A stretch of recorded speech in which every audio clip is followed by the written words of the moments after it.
Hello बच्चों, तो चलिए इस प्रश्न को पढ़ते हैं। यदि आव्यूह 4 1 3 गुणा ए बराबर आव्यूह -4 8 4 -1 2 1 -3 6 3 हो तो ए ज्ञात कीजिए। तो यहाँ पर देखो, हमें आव्यूह ए ज्ञात करना है। तो प्रश्न में आगे बढ़ने से पहले इस प्रश्न से संबंधित जो मुख्य अवधारणा है उसकी हम चर्चा कर लेते हैं। तो देखो, मुख्य अवधारणा, तो देखो आव्यूह का हम गुणा कैसे करते हैं। दो आव्यूहों P व Q का गुणन करने के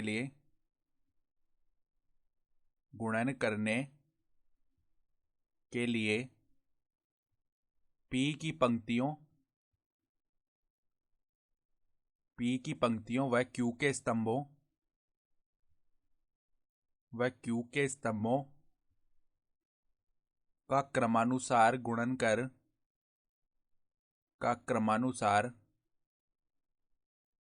कर योगफल प्राप्त करते हैं। और देखो, अगर P और Q का गुणा करना है तो P में जो हमारे पास में स्तंभों की संख्या है, ठीक है, वो Q में पंक्तियों की संख्या के बराबर होनी चाहिए, तभी इनका गुणा हो पाता है। और जो इनका गुणा PQ आएगा, ठीक है, वो जो अवयव आएगा उसमें उसकी कोटि क्या होगी? उसकी कोटि हो जाएगी P की पंक्तियों की संख्या गुणा Q में जो हमारे पास में स्तंभों की संख्या है, ठीक है। तो अब देखो, हमें क्या ए ज्ञात करना है। तो देखो किस प्रकार लिखा हुआ है, 4 1 3, ठीक है, गुणा में ए बराबर में -4 8 4 -1 2 1 -3 6 3, ठीक है। तो अब देखो, 4 1 3 ये जो आव्यूह लिखा हुआ है इसमें 3 तो पंक्तियां हैं और एक ही स्तंभ है, तो इसका जो कोटि है वो क्या हो जाएगी, 3 × 1, ठीक है। और ये जो बराबर में आव्यूह दिया हुआ है इसमें 3 पंक्तियां और 3 स्तंभ है, तो इसकी कोटि होगी 3 × 3। तो हम आव्यूह ए को पहले मानते हैं। तो देखो, जब ये 4 1 3 ए से गुणा होता है तो हमारे पास में 3 × 3 का अवयव प्राप्त हो रहा है।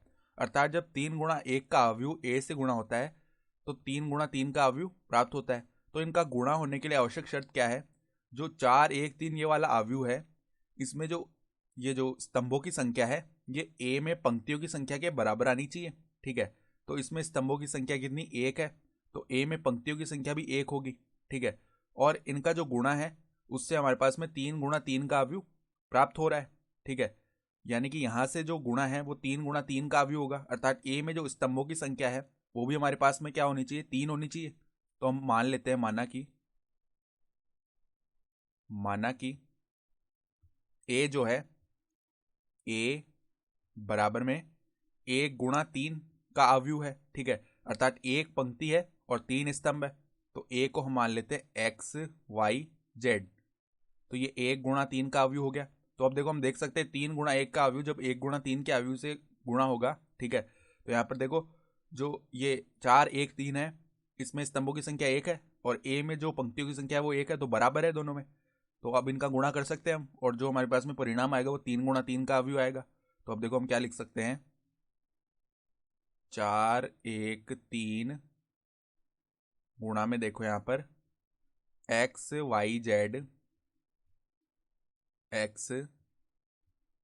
Z बराबर में -4 8 4 -1 2 1 -3 6 3। तो देखो इनका गुणा कर लेते हैं, तो क्या बनेगा, देखो हमारे पास 3 × 3 का अवयव बनेगा। और किस प्रकार बनेगा, पहले -4 जो है, यानी -4 नहीं, 4 जो है वो गुणा होगा, ठीक है। तो क्या करते हैं हम, जो पहला अवयव है उसकी प्रत्येक पंक्ति को दूसरे अवयव के प्रत्येक स्तंभ से गुणा करते हैं, ठीक है। तो पहले देखो 4 गुणा हो जाएगा XY Z से, तो क्या बनेगा, 4X, ठीक है, ये हो गया। फिर यहाँ पे बन जाएगा 4Y, यहाँ पे बन जाएगा 4Z, ठीक है। फिर जो एक है वो XYZ से गुणा होगा, तो आ जाएगा X, ठीक है, Y और Z, ठीक है। फिर जो 3 है वो XYZ से गुणा होगा, तो आ जाएगा 3X 3Y 3Z, और ये किसके बराबर दिया हुआ है हमें, -4 8 4। तो देखो -4 8 4 और क्या है, -1 2 1, -1 2 1 और देखो -3 6 3। तो -3 6 3।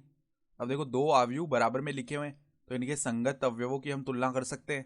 अर्थात 4x जो है वो -4 के बराबर आएगा, 4y जो है वो 8 के बराबर आएगा और 4z जो है वो 4 के बराबर आएगा। और यहाँ से x बराबर -1 है, y बराबर में 2 है और z बराबर में 1 है। और 3x जो है वो -3 के बराबर है, y जो है यानी कि 3y जो है वो 6 के बराबर है और 3z जो है वो 3 के बराबर है। तो हमने क्या करी है, यहाँ पे संगत अवयवों की तुलना कर दी है। तो यहाँ से हम देखो साफ साफ देख पा रहे हैं जो x का मान है वो किसके बराबर बन रहा है, -1, y का मान बन रहा है 2 और z का मान बन रहा है 1। अतः हम क्या बोल सकते हैं, अतः जो a अवयव है वो क्या आ जाएगा, -1 2 1। ठीक है, और इसका जो कोटि है वो क्या आ जाएगी, 1 × 3। ठीक है, और यही हमारा क्या हो गया, उत्तर भी हो जाएगा। तो आशा करता हूँ कि आपको ये प्रश्न समझ में आया होगा। धन्यवाद।